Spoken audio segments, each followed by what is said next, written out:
All right, everyone. Right now, the Democrats are still balking over Trump's new proposal, which is, and this is what he was planning to begin with, and I don't know what people expected to be built along the U.S. border. He's made it clear, hey, the idea of the border wall is going to be essentially a steel barrier, a 40-foot tall steel barrier that's like a gigantic fence that happens to have, plates of armor at the top.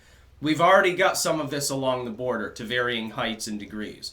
It's not expensive to build compared to some of the other proposals. And I get the feeling that some people expected us to have a great wall of the United States. Like they expected brick by brick, we're going to build a 10-foot wide, 15-foot tall stone embankment with an extra layer of fencing on top or something. Like we were going to build a great big thing with moats and medieval turrets and stuff. And it was going to look a bit like a giant castle.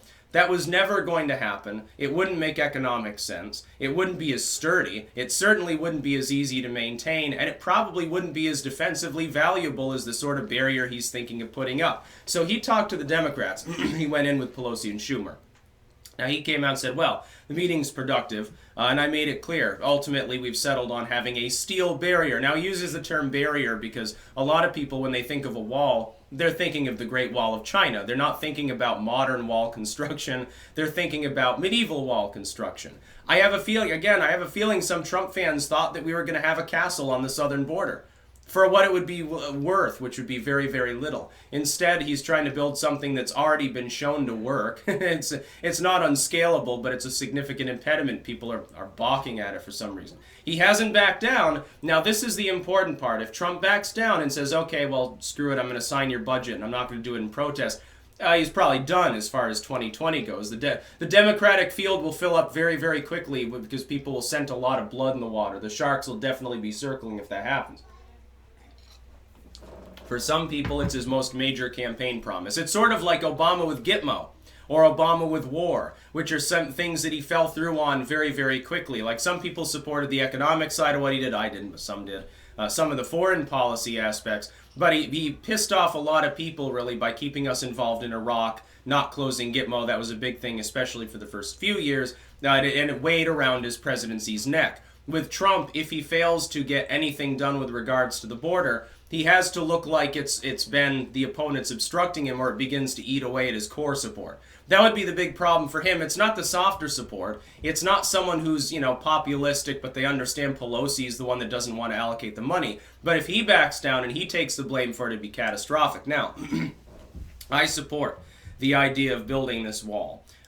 It doesn't matter whether it's a steel barrier or something comparable. And they've used different options, and it's funny because up until now he had said, well, a concrete wall is not off the table. The thing is, it would still resemble the wall he's planning. Again, it wouldn't be a 30-foot wide stone wall. That's never what they were talking about. The amount of resources required, the cost, the time, the labor, the manpower would be through the roof. It would be nuts. But building the kind of barrier he's planning right now would be relatively no muss, no fuss. And a lot of people still oppose it because they think that $5.7 billion is a huge amount of money. Plus, he's saying, well, we need $800 million more for humanitarian reasons. We need more beds in the detention facilities and stuff.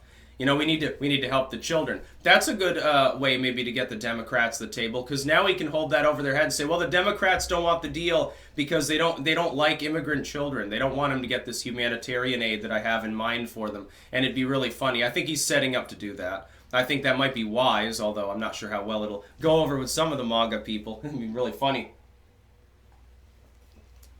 Sorry, again, chest congestion today. But I think ultimately he's likely to secure the funding. It's just a matter of can he do it before 2020. If he doesn't, look, the Democrats' campaign's wheels might fall off before then anyway, leaving them hemorrhaging support. They're setting up for failure already with their inter-party schism. That could save Trump even if he doesn't get his wall, as long as he doesn't back down. If he says, hey, give me more Republicans and better Republicans in Congress, we'll get it done come 2020, re-elect me, kick out the never-Trumpers, kick out all the liberals, and we can get the wall done. We will finally have border security, and I will still negotiate, by the way, we'll say Trump. Why doesn't he go full Stimson-Mazzoli again? Why doesn't he bring up the issue of the Dreamers? Now, Pelosi has already preemptively said, we are not going to trade Dreamers for the wall. That's going to go over well. If Trump brings up the specter of saying, hey, yeah, I have no problem with legalizing these million people. I just want the border wall. Those million people aren't going to be too happy that the Democrats are playing politics with them, I think. I think that the people that support them might look askance to that a little bit and say, oh, Pelosi's a neoliberal. She's not a progressive candidate.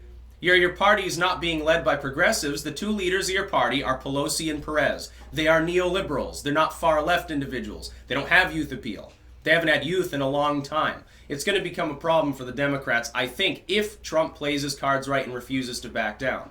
Give concessions to the Democrats. Look, they do control the House. You do have to negotiate. Some Trump's fans don't want him to negotiate. They want him to declare a state of emergency and allocate the funding anyway. I'm not sure how well that would go over with the courts.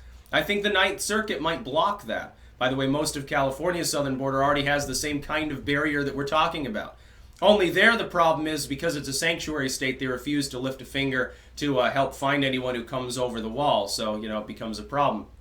Texas wants such a border, and now they're not allowed to get it. Look, why don't these states consider allocating the funding themselves unilaterally? Texas could do that if they wanted, I guess. In Arizona, although, again, it's run mainly by never-Trump Republicans. Be interesting if that were to happen. Then, of course, you got to talk about New Mexico, maybe, but, everyone has problems, I suppose. That's about all. Peace out.